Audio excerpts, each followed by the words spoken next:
Hi, Miss Crystal. Okay, I am here with Pastor Connie. What is your specific position? I am the Powerhouse and Parents Day Out pastor Okay, at Oaks Church. at Oaks There Church. we go. Yeah. Okay, so how old were you when you started in leadership, and what capacities have you been in throughout the years? Oh, wow. Actually, I did not grow up in the church. And so it was I was about 20 when I finally figured out that I needed something more than what life was giving me. And started going to church, had children, started going to Parents Day Out with my children. Really? And realized I have a passion for this. And so it was through that I think because my family's business minded, they all had different businesses, I decided it's time for me to open up a daycare. And because I enjoyed doing the Parents Day Out stuff. And that led into just more ministry, just doing things that I love to do. And then later on felt a calling on my life probably when I was 35, 36 to be a youth pastor, which is very unusual. And but it was great. And then from there it just seemed like God just kept opening more doors and more doors. I became an associate pastor at a church. Later moved here in 2013, and God said, you're going to be working at this church. And he opened the door for me to be in kids ministry, and 3 years ago I moved over to Powerhouse. Okay, what were you doing in kids? I was associate pastor to Joey Akala. That's so fun. Yeah, Pastor Joey's awesome. Yes. Okay, how have your older positions brought you to where you are now? Oh man, one of the things that's been cool, so my first husband was killed in a car wreck when my girls were little. And then later I married when my girls were probably in 8th and 9th grade, I think.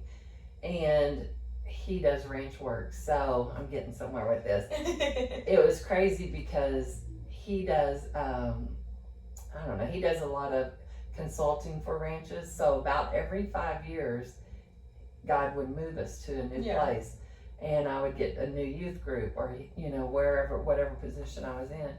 And because I was under those different leaders, I really learned what true submission was to the pastor, because they all had different leadership styles. Yeah.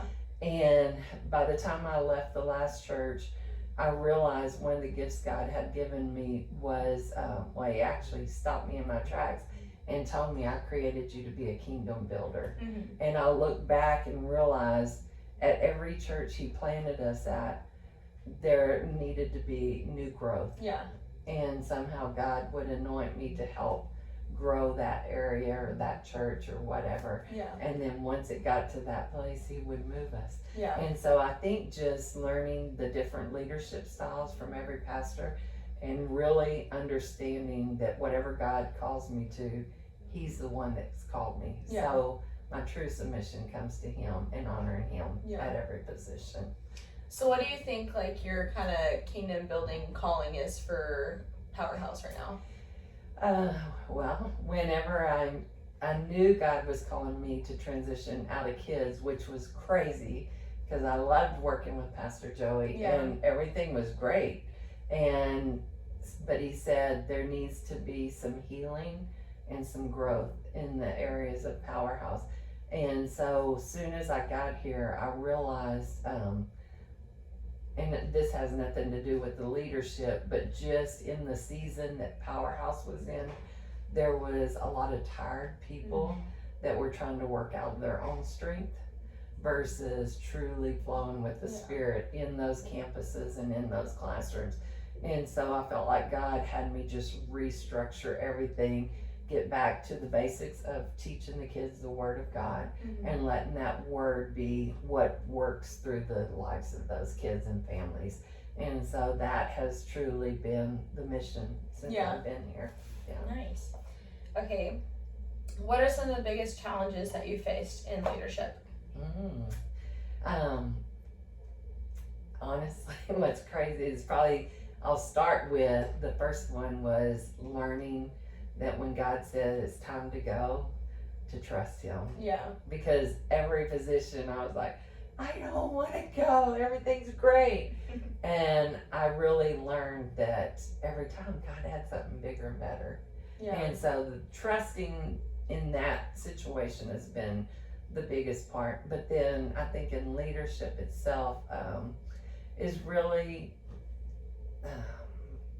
just like trying to submit, I think, to the different leadership styles. You know, like recently we transitioned from Pastor Scott to Pastor Chris, two total opposite styles of leadership. But God really showed me the heart of Pastor Chris, even though his leadership style looked different. And that's what I always go for. And that helps me to lead in a way that connects with what his desire is. Yeah. So it really wasn't that I had to change my leadership style that much as change my mindset. Yeah. And so that's been very helpful through the years. And then I think the other thing would be just learning, I think everybody does this, but learning to appreciate the other ministry styles, the other ministry leaders, because as a church this big with so many other pastors and leaders, sometimes it's easy to either silo yourself or look at somebody and get, envy or whatever. But when you can look at other people and really have a heart of seeing how you can unify within that, it really helps the growth and the health of the church.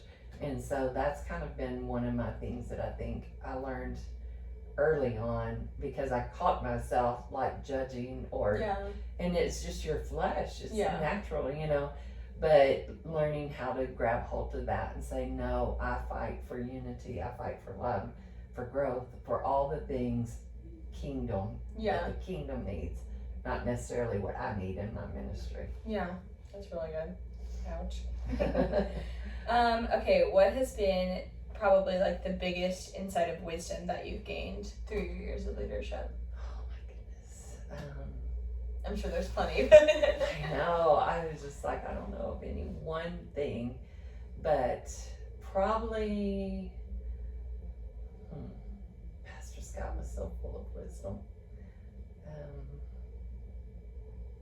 I'm just going to say just really, I can't say that I've heard any one thing that stands out from anyone, but I know for me, God has really challenged me to be a voice in the ministry.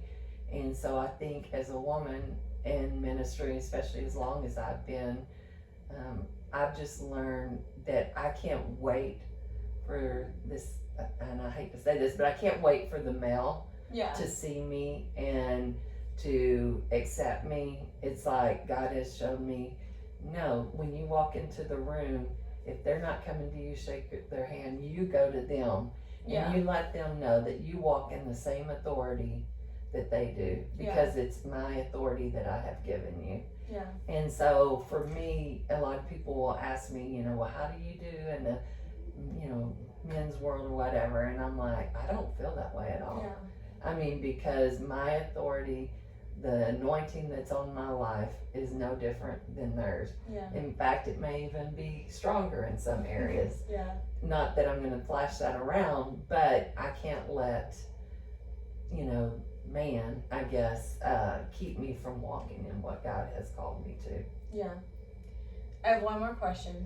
Okay, so this is a little bit tied back to something that you had said earlier. Okay. Because this has been in like 3 of my lectures now, and I'm like, God, what are you saying? About releasing a position when it's time. So I'm coming close on graduation. I graduate next semester. I am like obsessed with the job that I have right now. Like even when I don't need to be doing it, I'm like, I just want to because I love it. Right. But I keep hearing all of this, and I'm thinking about the fact that, when I graduate, either I'm gonna get a job here or I'm gonna get a job somewhere else, and I'm trying to learn how to like release where I'm at because I just don't want to. Well, and I mean, you know, and that's where you've got to hear from God. But I always tell, like when people are coming into internships and they're trying to figure out what to do, I say to them, I'm like, ask God what leader you want them, what He wants you to be under. Because sometimes it's not about the calling as much as He wants you to grow in an area that leader can give you versus this leader. Yeah. And so when you think about that, but then you think of all the other things and all the other reasons God might be asking you to release something, He's a God that multiplies. Yeah. So when we're in obedience to Him, it's hard until you get my age to look back and see how faithful He was every single time. But it's that just being willing to submit and obey what He's calling you to do. Because there's still years of growth. I think of all the leaders that He has put me under, there was some that I'm like, wow, I want to wring your neck, you know.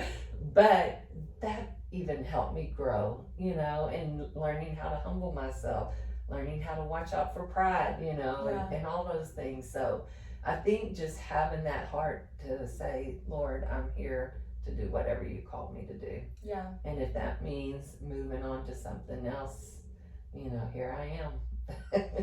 I've had to even learn that with staff. You know, sometimes He moves them on. And if I'm going to really have the heart of the Father to see everyone grow into then I've got to be willing to do that open-handedly. And so I think even with our positions, we have to be willing to be open-handed with that. So I know. But you just got to trust Him. Yeah. Is there ever an end to pride? Like, do you feel like you've ever fully like squandered it? No. I think it's just constantly, But it's like our flesh, and I think that's why, you know, even the word that I gave in prayer the other morning was reset, and God has just been reminding me so much about not only do we need to reset in our world from the pandemic so He can move us into where we're going, but even in our daily walk, like examining ourselves, you know. And so I think at night, a lot of times, and this may just be me, but I think about like some of my conversations, some of the things that took place, and, you know, Lord, did I handle that well? And, you know, there's that one that just keeps coming back, and I can usually go back to pride tried to sneak up and not let me fully engage or do whatever I need to do. Yeah, it does. I'm like, I wish I could just like pray it away. I know. Every time I think it's like gone, I'll like have another conversation with someone and I'm like, I think that was me. Yeah, I that get was it. me. I understand completely. Okay, well that is all of the questions that I had. All right. Thank you, Well, Professor you did a Kavon. wonderful job. Thank you.